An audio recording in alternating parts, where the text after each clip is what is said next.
Oh, cool. Oh, I love it. Thanks for being here, guys. I appreciate it. Yeah, appreciate it. I'm ready to get started if you are. Sure. Yeah, let's do Okay, it. cool. So guys, thank you so much for coming in. I know it's a Wednesday, middle of the week, but I applaud you that you're here. You know, Jeff and I were just talking about how both of us in our individual businesses are going to sit down. For me, it's going to be next week. We've got 3 days actually out of the office where I'm going to sit down with, with my team, all of the leaders in my company. And you could do this whether it's just you or or you've got a large team of like management type people. But it's really important to look forward and see where do you want to be next year, right? What do you want to be? What do you want 2025 to be, right? You want to live an extraordinary life. And in order to get to that life, right, everything that we do in our businesses, we don't do it, for the deals and, for the money. It's what that money means to us, right? The things that we can do, whether we can go to Singapore or climb, you know, Kilimanjaro or Mount Everest or right travel or volunteer or give money to charity, right? So like what does that extraordinary life, what does that actually mean? And then how do we get there? What are the things, what are the steps that it's going to take to, to achieve that? And I do those types of meetings one-on-one with, people in my company, like what are your goals inside of work? What are your goals outside of work? And how do we mesh those two things and, do the inside of work things to get to that life and those events and lifestyle that you want to lead. So super excited to bring on Jeff. Jeff and I have known each other for almost the whole time I've lived here in Chattanooga, which Yeah. is God, 15, almost 16, coming up on 16 years now. I met him here in town because he's a really big investor, like a real investor, like does lots of big commercial properties. In fact, do you own or still own the place across the street from me? I Or still own it. Yeah. Yeah. still Yeah. own it? My dad and I own that. Yeah. Yeah. So, Jeff's a serious guy, apartments, single families, duplexes, commercial properties, lots of properties all over the country. But also an attorney, did some bankruptcy stuff and lots of things. I'm not going to tell you too much about his story because I'm sure that's going to be part of it, but super happy to have him come on and help us, kind of lead us through this process today. So Jeff, we're Yeah. handing it over to you. Hey, thanks so much. And yeah, listen, guys, I'm gonna bring up some slides in a second, but um, I he mentioned extraordinary life a couple of times, David, and I think I moved to Chattanooga 13, 14 years ago. So like Yeah. I think we met right after I moved. So that's about how long we've known each other, like a little bit after you were there. Mhm. Yeah. But like 13 years ago when I moved to Chattanooga, I was broke, honestly. Like I just filed bankruptcy. I was a bankruptcy attorney who got sick. I mean, I'm going to tell the super short version of my life story here, and then like people can, if they want to learn more, they can buy my book or something, or they can watch YouTube videos about me and stuff. Because I've been on like hundreds of podcasts and stuff talking about this. But I Mhm. want to talk about goal setting. But the reality is, I was broke. I thought I was dying because I still had leukemia. I was upside down net worth. I had student loans that didn't go away in bankruptcy. I had no credit, I had no money. And that was 2010 ish. So 14 years ago. It was December of 2010. So almost exactly 14 years ago, I moved to Chattanooga completely broke with no money. I took a job working for a trucking company, making $600 a week. That's why I moved to Chattanooga. And flash forward to 2016, that company was getting sold. So that's not that long, right? March of 2016, so it's like 5.5 years. Flash forward to 2016, when the company was getting sold, they offered me a job in-house at US Express in their legal department. I did not want to do that. So I took a 6-month severance and I never went back to work. And the reason I was able to do that is I got real serious about setting really, really important goals in 2011 when I realized that I might die and I wanted to make sure my family was going to be taken care of if something happened to me. If I couldn't work again, I didn't ever want to end up bankrupt again. And so that's the importance of goal setting. And one of the thought experiments that I didn't, I'm off topic a little bit, but I think this is important. We just got done with our own goal setting retreat. So you're doing one with your business coming up this week. We just had a ticketed goal setting retreat here in San Juan, Puerto Rico, this last weekend. It literally ended on Sunday. And what we did at that event, one of the things we did is we asked people to think about what their life was like 10 years ago Hmm. today, right? And how much has changed in your life. And for me, like I said, I was completely broke. I didn't have real estate. I have 350 units of apartments now. I've got, like you said, the commercial building across the street from your office. We've got industrial space. We've got office space. I think we have 3 office buildings now. And all of that happened in the last 10 years. I got divorced that I wasn't expecting. 10 years ago, I thought I would be married for the rest of my life. And Yeah. now I'm not only divorced, but I have a girlfriend, and I live in Puerto Rico most of the time, like almost half the time, a little bit less than half the time in Puerto Rico. I travel constantly. I've been to, I think, like 35 countries in the last 10 years, 35 new countries. I've been to lots of them multiple times, and I get invited to speak in, like, you know, all over the world now. And it's super fun. And I wrote a book and got a bestseller. All that happened. And I did that without even really applying the formula we're going to talk about today. So that's like, if I had known what I know now, I mean, I've spent the last 10 years studying this stuff. I've spent hundreds of thousands of dollars in reality on coaching and going to events and meeting with people and interviewing people, and all of that stuff is synthesized into a very simple formula that I call the extraordinary life formula. So let me bring up the slides here. And I'm going to go through this first couple really quick because it's a little bit about my business and I just didn't delete them from the slide. So I apologize for that in advance, David. But All good. so we have this company called Last Life Ever. And Last Life Ever is all about living the best version of your life. And so it's related to goal setting in as much as, like, if you want to live an extraordinary life, like, that's what we're trying to help you do. So and this is a little bit about me. I kind of told you all this stuff. I'm a best-selling author. I have all this industrial retail office space. And, I live fully on my real estate investments. Last Life Ever's never made money. I have a show called the Old Fashioned Real Estate Show, also never made money, right? Like, we drink old fashions and talk about real estate on YouTube. If you guys want to subscribe, it's fun. Here's a couple of the last few deals that we did. The Tennessee one is in Red Bank, David. So if you know Red Bank, the condo conversions in East Brainerd, we took that 22 unit building and converted it into condos and sold them off. And, we bought them for 120,000 a unit. And people were like, how can you pay that much? This is like a few years ago. And prices were a little bit lower. But we sold them for 250,000 a unit. So that's how we can pay that much. So sometimes it's just about seeing things a little differently. And you mentioned, Kilimanjaro. So here's me in Antarctica, the top of Kilimanjaro, the Great Wall of China, and Bali, Antarctica. By the way, Antarctica is amazing. Did you go to Antarctica, David? I feel like you did. I've been close. I went to the city. I can't think of the name where you poured it out of. Ushuaia. Ushuaia, yeah. Ushuaia in Argentina. It's beautiful, Yeah, that's the beautiful closest down there I've in been. Patagonia. Yeah. Well, you should go sometime if you get a chance, because it's a really amazing experience. And if you want to learn more about all that stuff that I just covered super, super fast, you can just buy my book. It's like $15 on Amazon or something. I think I make like 40 cents. So I want to, it doesn't matter to me too much if you buy it or not because of that. But I mean, if we were in the room together, I would just hand you one for free, because, like, I don't, it's not designed to make money. It's just designed to help people. And, that's the purpose of Last Life Ever.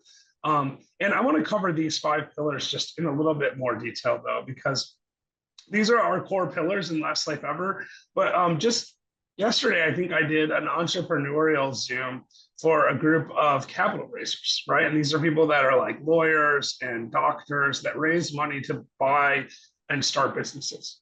Okay. And I mean, it was a pretty big group of people, and they wanted me to do a presentation on capital raising. And I said, I can, but I'd rather just talk to you about my 5 pillars, because I think these apply to everything. So we change them around a little bit, but the basic idea is that each of these build on each other.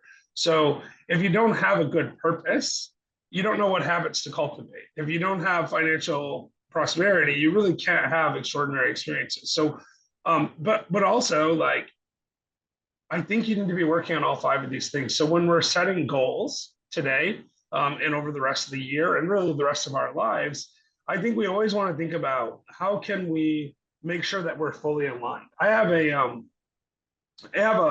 life coach that I've been working with for several years now. And he has this definition of integrity that I really love. And he says that integrity is when your thoughts, your words, and your actions are completely aligned. Thoughts, words, and actions are completely aligned. So the things that you think about, the things that you talk about, and the things that you do are the same, then you're in integrity. And I think each one of these is something that you want to be considering when you're setting goals, whether it be for your individual life, like I want to go to a country or I want to learn Spanish. These are things that I have in my goal list, or whether it be for your business. I want my business to be more successful. I want to buy more real estate. I want to flip more real estate. I want depending on what business you're in, I want to open more locations. It doesn't really matter what that business is, but it's important to like always realize like, and so in the terms of business, discover your purpose is like, what's the mission statement for your business? In your personal life, what's your personal mission? I think my purpose is to help other people find their purpose and to live the best version of their lives. That's what everything I do is framed around how can I make people's lives better. So when we raise money for real estate investing, we are doing that because we're presenting people with an opportunity to invest alongside of us and have a better life because of it. When I do educational stuff, like come on here and talk about goal setting, it's about helping people live a better version of life. And so I think like it's really important to like dig into these 5 pillars and think about what works for you as far as those goes. So with that, I want to get into what I call the extraordinary life formula. And the extraordinary life formula, I believe that all people who do extraordinary things, and you might notice I broke the word extraordinary into 2 words, and I'm going to tell you about that in a second. But I think all people that do extraordinary things have this formula in common, even if they don't call it this, even if they don't recognize that they're doing it intuitively. And this comes from me interviewing literally thousands of people that are doing extraordinary things, everyone from like gold medalists to famous comedians to doctors to lawyers. And I mean, I'm talking like I just interviewed 8-time best-selling author that wrote 8 best-selling books in 7 different genres, right? And talked to him about his life formula. And this is a man, Frank McKinney, who is like, some real estate people might know him because he started out as a real estate investor. He builds spec homes in South Florida. But I mean, I just had a long conversation with him where I asked him about his life and how he figured out how to do what he's doing. And I did the same thing like earlier this year. I had 3 different 4-hour conversations with Dr. Sanjeev Chopra, who's Deepak Chopra's younger brother, but he's also the chair of hepatology at Harvard Medical School. He's the head hepatologist at Mass General, the admitting hepatologist. So he is in charge of their liver disorder stuff for Harvard Medical and Massachusetts General Hospital, and a couple of other admitting hospitals as well. And I wanted to talk to him about like his thoughts on medicine, but not just medicine, but the interaction between things like what his brother Deepak does and what he does. Deepak's a new age guru who studies Ayurvedic medicine. It's completely different than like Harvard Medical School medicine. And all of these things, and interviewing all these people helped me to understand that the difference between ordinary folk is just doing a little extra, right? So that's why I break the word up. It's extra beyond ordinary. So if we're doing the ordinary stuff now, which most people are, all we really need is to make a few minor adjustments and do a little bit extra on a consistent basis, and we get to live an extraordinary life. So without further ado, this is the formula. And I call it the ITRA formula because it's inspired thought plus the right action. It's like an IRA, but it's got an extra letter in it. So if you want to try to remember that or write something down, you just want to write down ITRA. So it's inspired thought, IT plus right action equals an extraordinary life. I mean, and I know that's very simple in its basis, but it's designed to synthesize the actions that people take to create that extraordinary life. So I'm going to break each of those down just a little bit and get a little bit more specific about it. So we're going to start with inspired thought. Okay. And by the way, feel free if you have a question or whatever to put it in the chat. I'm happy to answer that. But, I think you probably heard the phrase opportunity knocks, right? I hear this all the time. And when I do a keynote speech on this topic, I always say, hey, who here in the audience believes opportunity knocks? And almost everyone raises their hand every single time. But the reality is, I think it's BS. I think it's not true. Opportunity doesn't knock at all. Opportunity is always there. It's waiting for us to see it and recognize it and take action towards it. So I always say opportunity doesn't knock. It just sits there on the other side of the door waiting for you to open the door, right? I recently had a chance to talk with Sharon Lechter, who's the co-author of Rich Dad, Poor Dad, and I think 7 other of the Rich Dad books. And she also wrote a book where it was the editor of a book that Napoleon Hill wrote Outwitting the Devil, which is great. If you guys haven't read that, you should. But Sharon told me that sometimes opportunity only comes when another door closes. And so I want to add that to that thought, right? Like opportunity is always there, but you can only have so many doors open at a given time. And that's where this formula is really helpful in helping you deduce that. So I start with, how do I wake myself up? How do I get inspired thought, right? So one way that you can do that is just by coming to events like this or going to big conferences or small group masterminds, whatever it might be, but it's about getting around the right people and ideas. And you can do that by podcasting, reading books.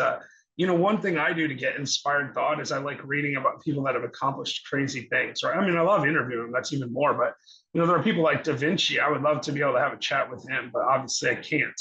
People like the Wright brothers or Henry Ford or Thomas Edison, that just did amazing things in their lifetime. I love to read about them and get as much information as I can about them. So that's something you can do for free, right? That can help. And then the other thing that I do is I ask myself two empowering questions, and you might want to write these down. The first one is, when is the last time you did something for the first time? When is the last time you did something for the first time? And that could be anything, really. It could be, I think most of y'all are real estate people. So for me, one thing I used to do when I did have a corporate job is I would drive a different way to work as many times as possible, to and from work. I would just take random streets and see where I ended up. And that's a first thing, right? The first time I drove down the street, and I might go down a side street somewhere and it dead ends, but I might find a little pocket neighborhood and say, oh my God, this is a great neighborhood. I had that happen to me in Chattanooga one time. I drove down a side street and I turned on another side street and it dead ended. And there was a whole street of duplexes. And later I ended up owning 5 duplexes on that street. And I would have never had seen that opportunity. I would never had that thought, oh, I should buy duplexes on this particular street, had I not done something different, right? Because I asked myself, can I do something different? When is the last time I did something for the first time? And when I heard Sharon Lecter speak, she actually asked this question from the stage, and I thought, oh my God, I'm going to love this lady, right? I'm like, I got to go talk to her because I've been talking about this question for years. I don't know where I got it from or whatever, but it doesn't actually matter. But I love talking about that question. And then she was bringing up that same question from the stage, and I thought, it's like a synchronicity that just makes me want to be friends with her. I wish I was friends with her, but I did get, like I said, a nice long chat with her, which was great. The second empowering question related to the first is, what can I do today or this week for the first time? And I ask myself both of those questions every single week. What can I do today or this week for the first time? And like I said, it can be like, jumping out of a plane or going scuba diving or climbing Kilimanjaro, but it doesn't always have to be those things. It could be going to a different coffee house and hoping you meet a different person there. It could literally be stopping at your local Starbucks that you go to all the time. And instead of going through the drive-thru, you walk inside and you have a conversation with the barista, right? That kind of conversation might lead to something. You just don't know. And that's the point of inspired thought. There's this thing in psychology, and it's called the Iago trance. Tony Robbins talks about it a little bit differently. He says it's the reticular activating system. There's technically another term for it called the Bader-Meinhof effect, but it's all the same thing. It's the idea that your subconscious mind defaults to the familiar. And in the Iago trance portion variant of it, what they're really saying is your subconscious mind causes you to do a lot of stuff and you don't even realize you're doing it. When you brush your teeth, when you tie your shoes, when you put on your clothes, you do it the same way every day. But you don't always notice that you're doing it the same way. In fact, you almost never notice. And the questions that we ask and getting yourself out of your comfort zone and coming and doing things like what you're doing right now, these are the things that force us to start paying attention. And that's what it's really designed to. It's like design. The first part of inspired thought is, how do I get out of the Iago trance? How do I activate my subconscious mind to be focused on things that I wouldn't otherwise do? The reticular activating system is why if you buy a new Tesla, every time you drive, you start seeing Teslas everywhere. It's not like those Teslas weren't there before. It's just you weren't subconsciously attuned to them. And so this first part of inspired thought is that. And the thing is, that's just half of the formula. right? There's this other half of the formula, which is the right action half of the formula. And the right action, I like to think about it this way. I'm sure, David, you know this, right? But I've been going to um, real estate events for years. And I think we talked about this last time we Mhm. chatted, right? Where you went back to an event that you Yeah. hadn't been to in like 20 years. And Yeah. there was a guy there, and you were like, "Oh, how's everything going?" And he's like, "I'm getting ready to do my first deal." First deal. Yeah, Yeah. it's like he's been going to real estate events for 20 years and he hadn't done his first deal yet. So when we talk about the right action, it's like he probably had like, one of his actions he was taking was going to real estate events. So he had inspired thought. He wanted to be a real estate investor. That was inspired thought for him. But Yeah. he wasn't taking the right action. He was taking some action. He showed up. That's Yeah. something. So the question then is, how do we know what the right action is? Right. And I know like y'all came here to talk about goal setting, but like I think if we don't know how to figure out what we're going for, we can't even begin to set goals. So we're going to get to some goal setting here in just a minute, but I think it's important to like really drill down on this part of it. So when we're thinking about what the right action is, the first step is really to ask what, where, when, how questions, right? Because it's really two parts to right action. It's right and action. Like, what's the right thing to do, and then how do I make sure I actually take action, right? So it's what, where, when, how questions, and then accountability. And so the what, where, and when, how questions for a real estate investor might be like, well, what are other real estate investors doing? What kind of stuff are they doing? How are they finding deals, right? Because and how can I differentiate my business from that? If you're doing other things, like maybe one example is I'm working on a plan here in Puerto Rico to build sailing catamarans, charter yachts, right? Like large, like 55 and 70-foot catamarans for the charter yacht market, right, in the United States. And that's a pretty big project to build from the ground up a factory to manufacture sailboats, like yachts. It's a big project. And like, I don't want to take the wrong action, right? If I start doing that, that kind of project can tank you. Like if you dedicate huge amounts of time and resources into a project that doesn't work, it's a real problem, right? So I had to ask a lot of really good questions, like, well, why aren't other people building these boats? Why can't I just buy the boats? Where are they being built? How long will it take? That's a when question, right? How long will it take me to build the boats? All those kinds of questions, and like also why Puerto Rico? How does a person even go about getting the permits to build a boat? You got to niche down as much as possible to figure out what the right action is. But you also have to consider this. And there's a quote I used to attribute to Richard Branson, but ChatGPT recently told me that Richard Branson never said it and that it might be original to me. So I'm going to claim it as my own. Although I think it was probably Sir Richard Branson, and it just isn't online somewhere. But the quote is, the difference between successful people and those who never succeed is that successful people take action without all of the possible information. And I love this quote because, and I really think it's in his book, Screw It, Just Do It.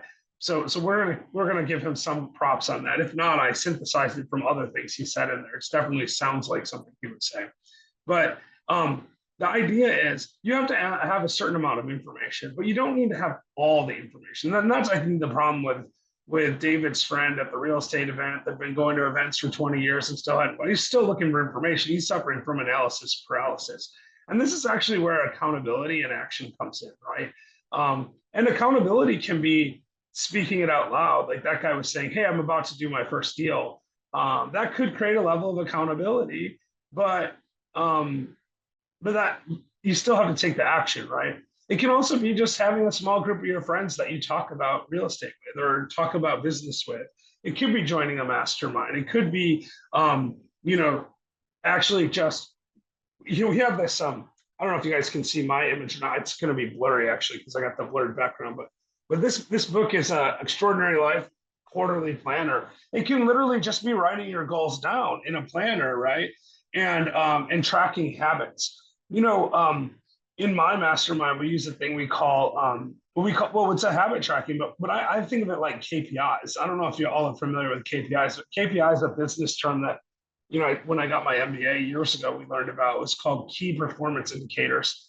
And when you apply KPIs to your goals, and this is actually really important if you want to achieve your goals. So like say your goal is I want to lose 20 pounds, or I want to gain 10 pounds of muscle. But those are perfectly fine goals. Like there's nothing wrong with that. You might say I want to lose, and you want to be specific, right? We can talk about SMART goals. If you're not familiar with them, you should definitely Google them. But it's specific, measurable, attainable. David, do you remember what the R is?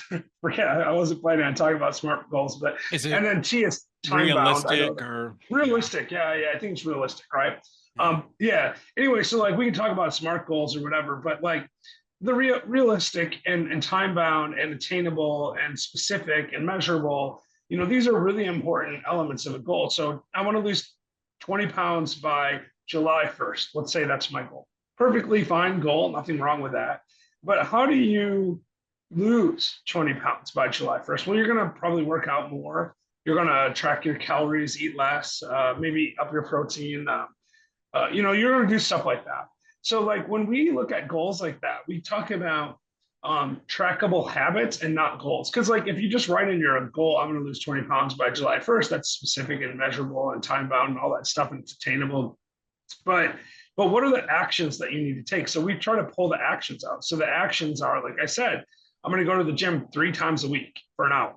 I'm going to give up dessert, right? Or whatever. I'm going to cut out all refined carbohydrates. It doesn't matter whatever process you're going to use, whatever diet you're going to create, but something like that is trackable. Because at the end of the day, you can put a little check mark in your journal and say, yes, today I drank 10 glasses of water. Today I didn't eat any sugar products. And I went to the gym. And then you can give yourself a score, right? At the end of the week, you can say, you know what? There were 21 actions I needed to take, and I took 17 of them. So 17 divided by 21 is like 80 some percent. So I got an 80% this week. And then you can come and you can create radical accountability if you get 3 or 4 of your friends to do that same thing, where you report once a week your score to them, and you tell them what you did well and what you could have done better, and then you do that every single week. I mean, that kind of accountability will just like change your life. So that's the extraordinary life formula in a nutshell. Like, we took 20 minutes to cover it. I could talk about it for like, actually at my goals event this weekend, we talked about it for like an entire day. So like, there's a lot more to unpack there. But like, if I want to really simplify it, it's inspired thought plus the right action equals an extraordinary life. And then keeping in mind that an extraordinary life is just a little bit more, right? It's like tracking your habits, breaking those things out, and inspired thought. I mean, just spending time listening to other people's goals will help you.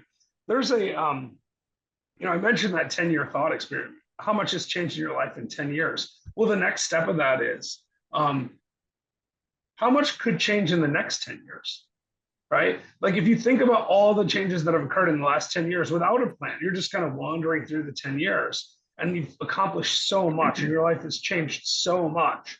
If you look out 10 years and you plan, you can get some really big goals. And there's an Elon Musk quote I really love.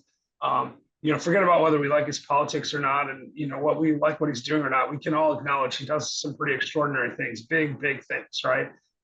He has a quote where he says, "Take your 10-year goals and ask yourself, how can I accomplish this in 6 months?"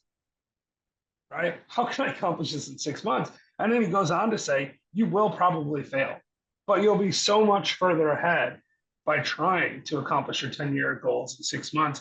And when you couple that with the 10-year thought experiment about how much your life has changed in the last 10 years, all of a sudden you can start having some really, really big ideas. And we don't have time to do little breakout sessions and stuff like that. But there's another thing that I would highly encourage you to do. And I don't think I've ever even told you this yet, David, but when I was 21 years old, right? When I was 21 years old, I heard a story, and I've talked about this on podcasts and stuff before, so this isn't like you might have heard it somewhere if you follow me. But when I was 21 years old, I was sitting in an undergraduate college class, and I heard a story about Michelangelo, and specifically about the creation of a sculpture called the Moses. So this is one of the master works in marble that Michelangelo did, and of course he did the David, which is probably the most famous, and the Pieta, which is like often considered the best. But in my mind, the Moses is actually his best work. And Michelangelo agreed with that, actually. He declared it to be his best piece of work. In fact, he did almost no sculpture after that because he believed it was like the quintessential evidence. In fact, The story that I heard, which I mean, it may or may not have really happened, was that he stood in front of the Pope to unveil the sculpture, and they pulled the sheet off of the sculpture, and he just stared at it in silence, and it got really awkward. And at some point, after a few moments, one of his students came up to him and said, "You know, Maestro, you have to say something." And so he took a chisel and he throws it at the sculpture, and he says a single word, the word move, because it was so realistic. And there are parts in the robe, the flowing of the robe, where you can shine a flashlight through the marble. That's how thin it is, right? Um, and there are parts in the beard where you can see individual hairs on his beard, right? Anyway, he was so convinced that he had created the ultimate piece of art that he was willing to risk everything in front of the most powerful man in the world at the time. The Pope could have had him executed. This was supposed to be the centerpiece of the Pope's tomb. So the Pope was particularly interested in this sculpture. And here Michelangelo is literally going crazy in front of the Pope, right? And I heard that story. And the thing that stuck out to me was I don't have anything in my life that I am so passionate about that I would stand in front of the most important person alive and go crazy. And I need to figure out, and that's how, you know, that's what started my journey about talking about purpose and stuff like that. But I need to figure it out. So I quit. I actually literally dropped out of college, and I took my income tax refund, and I bought a one-way ticket, well, a round trip ticket to London, and then I bought a train pass, and I backpacked around Europe for a month. I'd never been out of the US other than to Canada. And I was terrified in a way, but I also wanted to create my own quest to find purpose, to find what I wanted to do with the rest of my life. And I took this backpacking journey with the idea that I would eventually get to Rome, and I would climb the stairs to this church that overlooks the Colosseum, and I would see the Moses, and by then I would just know, you know, this stuff. And I did that. I went to Spain and France, eventually to Italy, and then to see the Moses. And I literally, it's sitting in this little corner. I wish I had put a picture of the Moses in the slideshow here, but it's sitting in a little corner of the church, and it's dark and shadowy, and they have a little box that you can put a coin in, and when you put the coin in, it would light up, and it was like it lights up, and it was like a slow lighting up, like, you know, like this, and it lit up, and I'm staring at it, and I was underwhelmed. Now I've gone back and seen it since. It's fantastic, and if you're in Rome, you should go see it. It's in San Padron in Gole. But I walked out of that church and I sat down on the front steps of the church, and I thought, oh, now what do I do? I just spent all my money. I dropped out of college, and I still don't know what I want to do. But I'm looking down at the Colosseum, and I thought, well, I really enjoy seeing old stuff. So I made a little mental bucket list. It was Petra in Jordan, which is like the Indiana Jones and the Last Crusade thing, Machu Picchu in Peru, and the pyramids in Cairo. And that's literally all I thought of. So I had this little bucket list of 3 things. I didn't even write it down because, you know, you can remember 3 things really easily. And then over the next several years, I did exactly that. And I told you that I ended up bankrupt and I had leukemia. But what I didn't tell you is that before that, I went to the pyramids in Egypt. And then I left the pyramids, and I went to law school, and I got a job, and I made money. And my whole reason for going to law school and making money was so that I could afford to travel, and so that I could afford to see these things on my bucket list. And then I went to Jordan, to Petra. It was beautiful and amazing.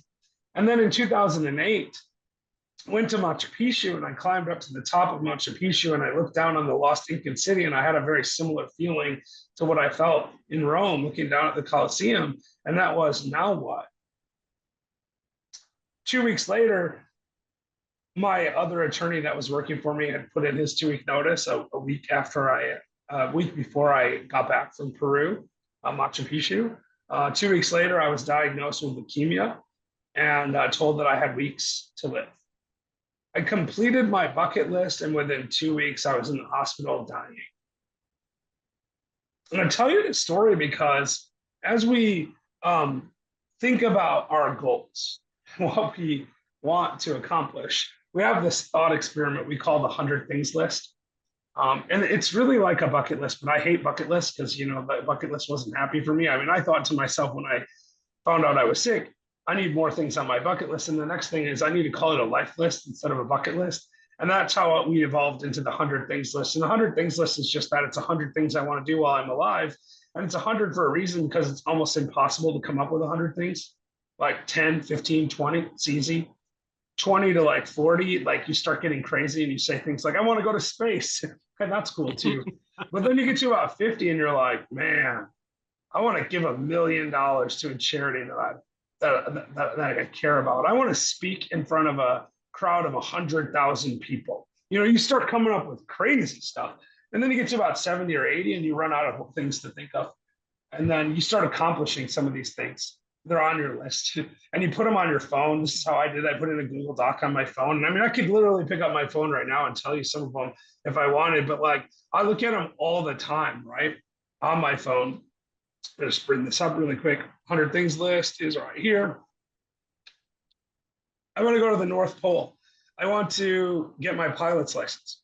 I want to learn conversational Spanish. I want to be a guest lecturer on a cruise ship, right? I want to take a submarine to 1,000 feet below the sea level. You know, and some of it's like, I want to do a TED Talk, or I want to visit 100 countries. One of them is I want to visit 50 countries, all 50 states, and all 7 continents before I turn 50, right? But the idea is just to put these things down, and then as you accomplish them, you always have room to add more, right? So you never hit 100 probably, but if you do, you make it 110 list. It doesn't really matter, right? And as you knock them off, you want to try to replace them and keep it as close to your 100 as possible. So I have about 85 on my list right now, and I've knocked off dozens of them over the years, but I keep adding new ones. You know, I was on a plane, and talk about inspired thought. I was on a plane and I was telling this young lady next to me, and it was a super short flight, but we got delayed in Atlanta. It was Atlanta to Chattanooga. It's like a 20-minute flight. If you fly Delta and you live in Chattanooga, you fly this flight a lot. And we got delayed for about 35 minutes before takeoff in Atlanta. So we're just sitting on the plane and I'm in first class. I'm talking to this young lady next to me, and we get talking about goals and what I do and what she does and all this stuff. And I tell her about the 100 thing list, and she says, can I see it? And she reads my list. Because I'm like super open about this stuff, because I think that's when we go back to that integrity thing. Like if we see, speak, and act in the same way, we have to be, it's easier to tell people about yourself if you believe everything that you say, and if you act in accordance with those beliefs, right? And no one's perfect at it. I try to be perfect at it as much as I can. And she said, you know, you really need to put trying the butterfish at Roy's and Honolulu on this list. Now, I had already gone to Honolulu once, and I didn't like Honolulu. And Roy's is a fancy restaurant in Waikiki. And I didn't ever really want to go back to Honolulu. I'd been there once. I saw what I wanted to see, and I like traveling to new places. And there are places I go back to. Like I go to Puerto Rico all the time. I love Puerto Rico. I've been to Egypt several times. I really love Egypt. I love Tanzania, so I go there frequently too. You know, I'm actually planning a trip for a small group to Tanzania for October. So David, you should come on that. It's going to be amazing. Like I'll let you know about that. But we do this thing called the Adventure Club, where we just take small groups to cool places that I love. You know, it's so fun. Like if one of my goals a couple of years ago was to create a group where I could go do really fun stuff, and I could share the fun stuff that I already love with people that are in my group, right? So we created an adventure club, and we just do fun stuff together. It's pretty freaking cool. And this is where the extraordinary life formula really like it can be applied. Like I had this inspired thought, man, wouldn't it be cool if I got paid to go to Tanzania instead of having to pay to go to Tanzania? Right? Like that was my inspired thought. That I asked a bunch of what, where, when, why questions. How would that work? What would that look like? And then I took action on it and created a group. And that's how beautiful this formula is at creating an extraordinary life.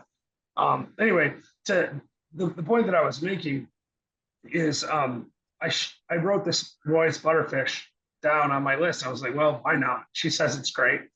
And this year I was in Singapore, and I needed to get to Maui because I was gonna do Brandon Turner's Better Life podcast. Came out last week, actually. We filmed it in June and it just came out. But so the Better Life podcast, he only films it in Maui at his studio.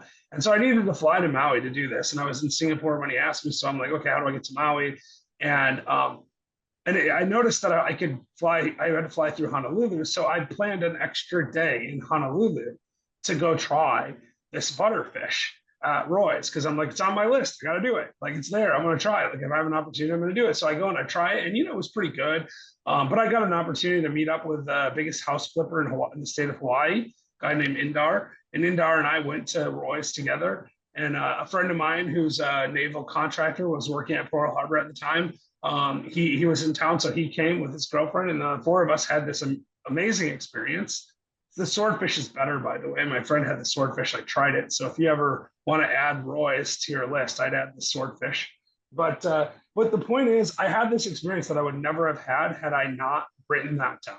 So when we talk about goals, that's the thing, right? Clear, actionable goals. That's definitely essential. We have on this line here, 52% of you are focused on passive income. That actually comes from we did a survey of 17,000 real estate investors. And we asked them what's the most important thing to you as far as real estate investing goes, and why you are a real estate investor. And 52% of people identified passive income. That was by far the highest. The next highest was like 10% of people said that, that they wanted to produce wealth, right? Which is like almost the same thing as passive income in a lot of ways. The point is, most of the people on this call, most of the people that are interested in real estate at all, this is what they're focused on, is passive incomes. But you need to be specific about it. So when you set a goal, David, I don't know if you do one-on-one coaching anymore, but like when I did one-on-one coaching, I would ask people, why do you want to hire me as a coach? Like, what are your goals? And they would often say passive income. And then I'd say how much? And they would say $10,000. I want $10,000 a month. Or they'd say, I want $1 million a year or $20,000 a month. We do always like these really specific but arbitrary amounts. No one ever said, I want $8,350 a month in passive income. And the reality is, you should be that specific because you should know what your expenses are, and you should calculate. In the cash flow quadrant, Robert Kiyosaki and Sharon Lechter, they wrote about the wealth ratio, which was your income divided by your passive income divided by your expenses. Create that ratio. If your passive income is 10,000 a month and your expenses are 5,000 a month, you have a 2.0 wealth ratio, 10,000 divided by 5,000. If your income is 10,000 a month, but your expenses are 20,000 a month, you have a 0.5, right? A half, right? You have half as much income. And the goal is to get it above 1. If you get above 1, it's like a debt service coverage ratio in commercial real estate. If people don't know what that is, it's where the bank wants your income from the property to be 1.25 times the expenses, and including the mortgage payment. Or they want it to be 1.3 or 1.2. But the point is, they want some kind of buffer there. And that's how you should think about that wealth ratio in your life. Figure that out.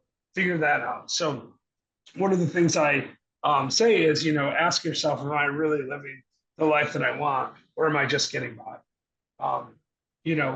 Another one is this, a lot of people like David's friend from 20 years ago saying, someday I'm going to be a real estate investor. Someday I'm going to do that. Hell, I did that when I was 19. I said, I want to be a real estate investor. Someday that'll be cool. And I thought, I'll wait till I'm after college, and I'll wait till I get done with law school, and I'll wait till I'm making more money.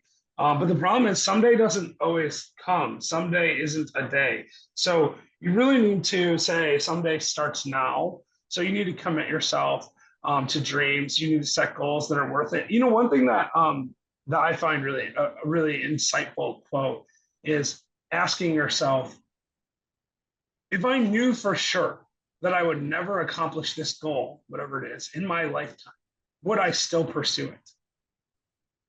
I have a personal goal to create a billion good days in my lifetime. My book is called No Bad Days. It's about living the best version of your life and giving up bad days. But I'm not going to live a billion. I mean, I wish I would. It'd be cool if I figured that out, but I don't think I'm going to live a billion days. I haven't had a bad day since I was 17. So, I mean, I'm 29 years in, almost 30 years into no bad days. And 30 years times 365 it's a lot of good days, but it's not a billion. It's like 18, it's like 40,000 or something, right? Like, I don't know. I didn't do the math, but it's way less than a billion. And even if I live another 100 years, which, is probably the outside of reality. I don't expect to live to 146, but even if I did, 100 years is only whatever. It was 30. I guess it's like 300,000 good days, right? Like that's Okay, that's the most I could possibly do is a few hundred thousand. I'm not going to get anywhere close to a billion. So the way I do that is I try to inspire other people to give up bad days. And I don't know if I can accomplish a billion good days in my lifetime. I hope so. It'd be cool. Like I get a billion people to have one more good day, I'd win, right? But I would pursue it even if I knew for sure I wouldn't ever do it. So when you're setting your goals, think about that. And recognize that you deserve to live a life that feels as good as it looks. You deserve to live an amazing, extraordinary life. And by applying this formula and setting really good goals, you can do that. I have this workbook that you can have for free. It's called the Extraordinary Life Workbook. It's about 70 pages. It's a PDF. If you go to this website, extraordinarylifeevent.com/WB for workbook, you can actually download that for free. I mean, we do take your name and email address, but we don't spam you or anything. And honestly, you can unsubscribe the second you get the workbook. I don't even care. The workbook is super useful. It's very similar to the one that I held up earlier. That's our Extraordinary Life Planner. It has in it, ways to track your KPIs, ways to go through these thought experiments and really figure out what your goals are, and figure out how you want to move forward. So, whoops, that's actually, this is from my event last weekend. I didn't realize that was still on there. We did, like I said, we did an amazing event there in Puerto Rico this weekend. We actually have one coming up in the Dominican Republic. And David, I hope you can make it. That'd be really, really amazing.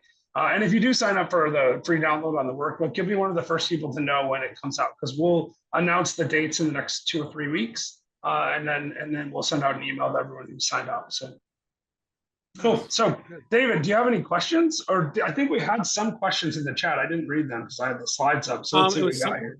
Yeah, it was about the book, a little bit on Cool. the downloads. Oh yeah, cool. Right on. Well, hey, thanks Cordell for signing up for the download and buying the book. I'm glad. I hope you enjoy it. I hope to meet you all someday.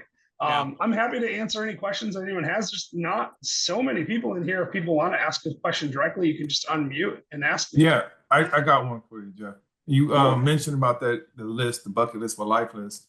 I'm very familiar with self-improvement. I actually self-published some stuff myself and working on some other things. But I couldn't help to think about be, do, have. Like, who do you want to be? What do you want to do? What do you want to have? Yeah. Do you suggest like breaking down that list so it's categorized so it helps you focus? I've never really done that for my own list, so I don't suggest it, but I think it's a really good idea, and I might start suggesting it. So thank you for that. I think that for sure there's an element of be, do, have in there, right? Like I put them down as I think of them because it's really actually it forces me to push myself to think of bigger and better goals. And like some of them, like one goal I had was I wanted to get to all 7 continents, right? Like that was a goal. And then when I finished that, I was like, ooh, it'd be cool if I went to 50 countries and all 50 states before I turned 50. So I had like a 50-50-57 goal, I called it. So that's clearly like a do kind of goal, right? But then other goals are like have kind of goals, like, and those could be, oh man, they could be all over the place, right? They could be things like I want to have a beach condo in Puerto Rico, which I do, and I'm about to buy one of those. That's on my list, and I'm actually under contract right now to buy my very first piece of property here in Puerto Rico. So I'm excited about that. I'm sitting in this condo I've been renting for 3 years, and I'm going to miss it because I got this great balcony view. Actually, I might even be able to show you all that if I really wanted to, but it's like, David, have you been here, David, to my condo? Not to your condo, I don't think so. My wife and I were in San Juan last year this time, and we went to the T-Mobile district because they have a basketball tournament called 3x3. If you're not doing, I think it's going on. It's amazing event. Yeah. I actually was at T-Mobile last night. They have really great restaurants and bars there, and it's right, 5 minutes from Old San Juan. I mean, so if people have never been to Puerto Rico, I highly recommend it. You don't need a passport. You can come here with just a domestic plane ticket, and you can use dollars. And most people in San Juan at least speak English, or at least enough English that if you don't speak Spanish, you can get by. And they've got Uber and Costco and Sam's Club, so you're not going to starve or get lost. So it's actually a really, really cool place. But yeah, so I mean, I think like the be, do, have thing is really useful, and I'm gonna maybe look through and categorize and see, because there is I think an advantage to having some in each category, right? I mean, having a condo is cool, but also I often think about who do I want to be. Like that's important to me. So like things like learning Spanish is important to me because I spend a lot of time in Puerto Rico. So I hired a Spanish tutor about 12, 13 weeks ago now. It was so cool. She came to our event this weekend, and I wouldn't have, I don't know that I would have ever met her if I didn't have an event here in Puerto Rico, right? Because she lives on the other side of the island. But I do these Zooms with her 3 times a week. And that's just like, it's an important thing to me. I want to learn Spanish. But I also think about who I want to be in the sense, like, how am I showing up? That's the integrity definition. Like, am I fully integrous in my life? Am I showing up as the person that I want to be? I even have this personal self-identifying statements. I tattooed on my arm in Spanish, no dias malos, right? No bad days. And on my other arm, I have Hakuna Sin Kumbaya, which is Swahili. I told you I love Tanzania. That's how much I love it, right? I picked Swahili. And that means no bad days. And I wrote a book called No Bad Days. I want to be the no bad days guy, right? So it's like a mental hashtag of mine is no bad days, no dias malos, Kuda Sin Kumbaya. And you'll see when I post on social, I often use those tags because I want to be the person that doesn't have bad days. And the more I lean into that, the easier it becomes, but also the more inspiring it is, and the easier and the more likely it is that I become that person. And so I have another one I don't usually talk about too much, but I'll mention it here because I think it's relevant. Is I want to be the most interesting man in the world, like the Dos Equis guy, So I want to be like, so like sometimes when I'm trying to decide if I'm going to do something, I think, would the most interesting man in the world do this? Like, would he climb Kilimanjaro, or would he go drink a, gin and tonic at the base and wait for his friends to climb Kilimanjaro? No, he'd give it a try. He would try. So I did. And it was hard because I'm fat and it was difficult, but I made it to the top, and it was, like, I don't think I could have done it if I didn't have that internal mental identity of being the most interesting man in the world. And but Brandon Turner told me one time that I was the 37th most interesting man in the world. And I was like, dang, I've got work to do. But also, I realized that was a really good sign that I was leaning into that when people start saying that. And every once in a while, people say, you're the most interesting person I've ever met. Whenever they say that, I think, oh my God, I'm doing it. I'm being that person. And I think how you show up, who you are being, matters so much to your goals. Because it creates that mental framework to understand what's important to you. If you identify as a person who goes to the gym all the time and as a healthy person, you're going to just naturally gravitate to doing those things. I always identify as like a guy who's lazy and effort minimalizer. For years, I always thought of myself as an effort minimalizer. Now I've framed that. And I don't think that anymore. I think I'm a person who's efficient. And I get stuff done, like I'm not an effort minimalizer. I'm a person who maximizes the return on the effort I put in to free up more time. Nice. And by changing that mental identification, I started accomplishing so much more. Mm-hmm. Cool. I was gonna say, Rochelle, you had a question too? I do. Hi, David. Hi, Jeff. So I too am doing the 50 by 50. I have 7 states left and only like 3 months left. So you can do it. You got this. Yeah. I plan on taking 1 week and just hitting them all. That's it. What 7 states do you have left? I have them right here, Michael. But cool. Alaska, Washington, cool. Idaho, Montana, Arkansas, Michigan, and West Virginia. Okay. Well, those are unfortunately spread out a little bit, so you're really gonna have to focus, right? Yeah. But that's great. Like I'm from Michigan, and so if you come up at Christmas time, I'll wave to you or something. I don't know. I have some questions for you. So do you visit your goals daily? Like, do you look at your list? And also, do you use any manifesting techniques or visualization techniques? Yeah, so those are great questions. So I do, I keep the goals on my phone and I talk about them a lot. So I won't say I do it every single day because I do sometimes forget, but I have one goal that I do every day. And that is I try to do grounding, which is like, barefoot in the sand, barefoot in the grass, connected to the earth. I try to do that 20 minutes every day. And during that 20 minutes, I take that time to meditate. And very often that takes the form of thinking about my goals, plan out my day, Now I'm not going to say I'm perfect at it because no one's perfect at it. Some days I miss. Like this week, I barely had any grounding time because I had an event I was running and I just was busy all the time, right? But as soon as I got done, I'm like, I'm taking a long walk on the beach because I should get extra grounding in. And when I spend that time by myself, and that's another goal I have is like a step goal that I do, and I track it every day. Make sure I'm hitting my steps, and often that results in me having to walk for a mile or two in the evening. And so during those times when I'm walking in the evening, I will very often put noise canceling headphones on with nothing and have quiet, reflective time. I don't do visualization in a traditional way. I actually have this thing called aphantasia, which means it's impossible for me to form mental images. I know that's very weird, but it turns out like 1 in 70 people have that. They just don't know it because they think that when you say visualize, that everyone has the same experience as them because it's really hard to get inside other people's heads. But like so when I visualize, it's more audible, like it's more thought based. It's not like I'm actually seeing anything. So I don't do the like close your eyes and imagine myself at the top of the mountain kind of thing or whatever, which is very effective for some people, but it doesn't do anything for me because if I close my eyes, I see nothing. So I'm much better off to like walk around and think, and ponder and contemplate. So I do visit my goals mentally, even if I don't read every single one of them every single day. Okay, thank you so much. Yeah, thanks for the question. I appreciate it. That was good. Anybody else? Anything else for Jeff before we, I know we've held him up here for a long time, but I mean, the questions are good, really good. Yeah, I love it. And I mean, I'm not, oh, Tony, you're from Port Huron, Michigan. I'm from Grand Rapids, but thanks for that. You're on the opposite side of the state as me for people who aren't familiar with the Michigan hand.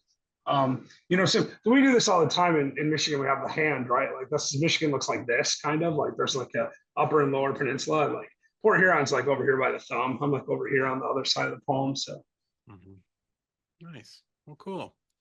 All right, guys. Well, if you have no more questions, Jeff, thank you so much for coming on, man. I appreciate it. Love hearing the story. Love the, I love the extraordinary life formula and how we can look at that and kind of work its way backwards into, making the goals for, not only our life and the things that we want to do, but for our, then backwards into our business so that we can, be able to achieve those things and go visit those places and have the time and, build a business that allows us to, live that life. So I really appreciate you coming on today. It was super. Yeah. Thanks for having me. I enjoyed it. All right, guys. One last thing. I appreciate. Oh yeah. Cool, guys. I appreciate that. Throw some love for Jeff in the comments here. That was awesome. Way better than Yeah, I was expecting I it to love be. talking about this stuff. So thank you for having me on here. And if people want to reach out to me, they can just hit me up on Instagram. It's at Jeffrey Holst. So JEFFREYHOLST at Instagram. And Rochelle, you're gonna make that goal 50 by 50. It's good. I put 50 countries on mine. Like I'm 47. I've got 41 countries, so I got to do 9 more countries. But I hit the 50 states already in the 7 continents. Nice. So I think I'm gonna make it. That'll be next for sure. Yeah. Make it like 60 by 60 or something. Like you can do 60 countries in the next 10 years. Yeah. Definitely. Wonderful. Cool. Well, I took a lot of notes. Hopefully you guys did too. And again, Jeff, thank you so much for popping on.